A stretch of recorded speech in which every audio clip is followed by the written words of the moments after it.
Here's exactly how you can design your dream brand in 10 very easy steps. Now, the first thing that everyone wants, and the big thing that I want, and the big thing that I've created within 7-figure scaling systems, is creating time freedom, location freedom, and financial freedom. Because for me, all I've ever wanted to do, what I want, when I want, with who I want.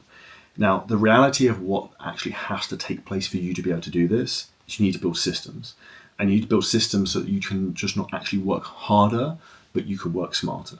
And most people don't think about this, because the reality is the big thing that's actually going to build your business is making systems be the engine that drive everything forwards.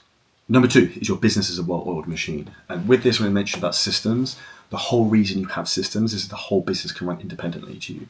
So for example, if you want to go on vacation, like for example, one of my clients, Nathan Johnson, did message me this morning, dropped 10 grand on a vacation to the Maldives for a week, everything continues with that, because he's built the systems that we've helped him put in place, which allow him to have the freedom, headspace to actually enjoy his life. And what you want is this. You don't want the golden handcuffs where you're stuck to your business. You want to have the freedom and the fact that you can actually go off and do other things. And this thing in the background is just making money, booking calls, generating clients, and getting world-class client results. The third thing when it comes to creating a brand that you absolutely love is focusing on what you actually like to do. Like, what is your zone of genius? Do you actually love coaching? Do you love check-ins? Then maybe you should be doing some client check-ins. If you hate doing coaching, you hate doing fulfillment, then the first thing you should be doing is getting yourself out of that. So one of the key things is understanding the values of what's really important to you, and then really lean into that. And the things that you don't want to do is where you need to actually build a team of A players who can deal with that thing. Because the reality is, if there's something you don't like doing, chances are you're probably not very good at it. Which then also means it's the best thing you can do is hire someone else who can then do that task for you. Number 4 is get your dream customers to line up to work with you. Now, how do you do this? Sounds very, very exciting and easy, Charlie. The reality is this. You need to make specific content that nails your actual client avatar's pain points. So it feels like you're speaking directly to them. Like, video is made for you. If you're an online trainer and you want to make loads of money and you want to have time freedom, location freedom, financial freedom, this video is for you. If not, you probably shouldn't be watching this. But the reality is you need to understand what the audiences you're looking to help, what their pain points are, and what are the solutions you can give to them. And there's a couple of things you really need to actually put into the content you're making. So number 1 is you need to inspire them. Number 2 is you need to make sure you're educating them and teaching them. And number 3, huge thing you need to be doing constantly, is storytelling. And number 4 is having emotion. So creating content that drives emotion, because this is really what pulls people in to love you more, but also want to buy from you. Number 5, when you have a really strong organic personal brand and your brand works exactly how you want, this is what happens.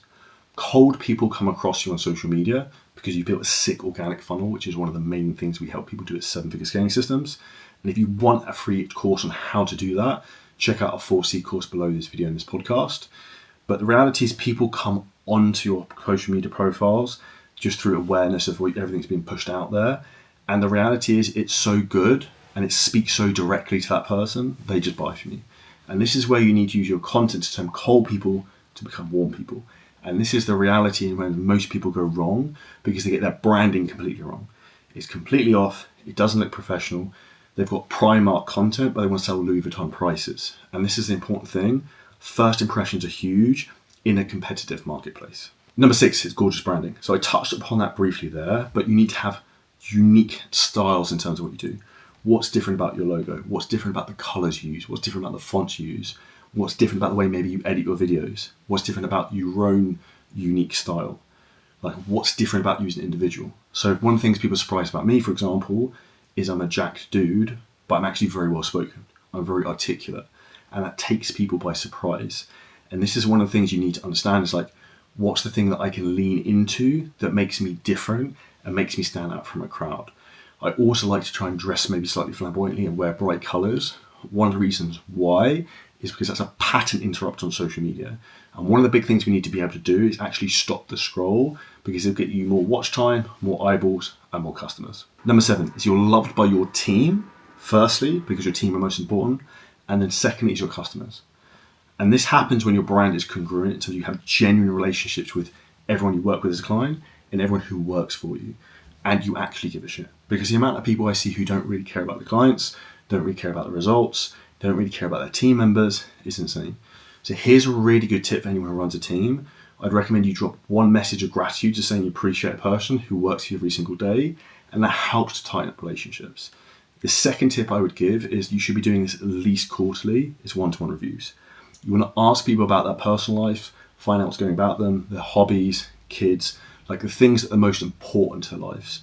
Almost imagine this as a sales call where you're trying to build rapport, because what you have to remember as an entrepreneur is you're constantly selling your team on why they should work with you. Number 8 is create beautiful content. We touched on this earlier, is creating inspirational content, educational content, and entertainment content.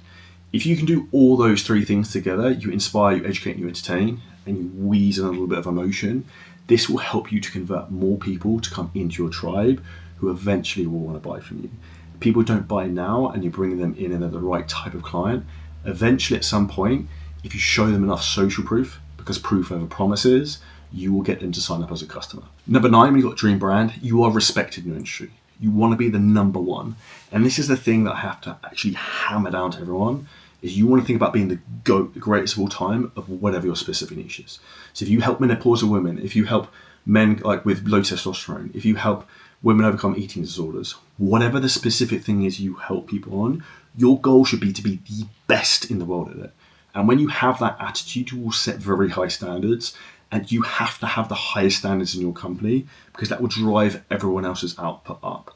And one of the quickest ways to see who you should be promoting and pushing through your business as a leader are also the people who have very high standards. Generally, the people with the highest standards are the people you want to push to the highest levels in the business. And number 10, it's when you build a world-class brand, this one very simple thing happens. People build businesses, and you want to build the people who build the business. But if you have a sick brand, the top talent who could come work for you want to knock on your door, and they come asking for jobs constantly. I probably get 20 to 30 Instagram DMs a day for closing roles, setting roles, editing roles, coaching, anything, because the amount of content we put out there, the amount of awareness, and the amount of respect we have for people who want to work for us. So if you want to get a better team, building a better brand is a big thing. And these are the key 10 principles you need to think about when it comes to building a better audience, better brand, and a better business to help you give you time freedom, location freedom, and financial freedom. If you took value from this podcast, make sure you smash the like button, hit the subscribe button. And if you want help in terms of building your own fitness business, hit the link below this video to find out exactly how we can help you. And I have one huge ask. If you took value from this, make sure you share it with a friend.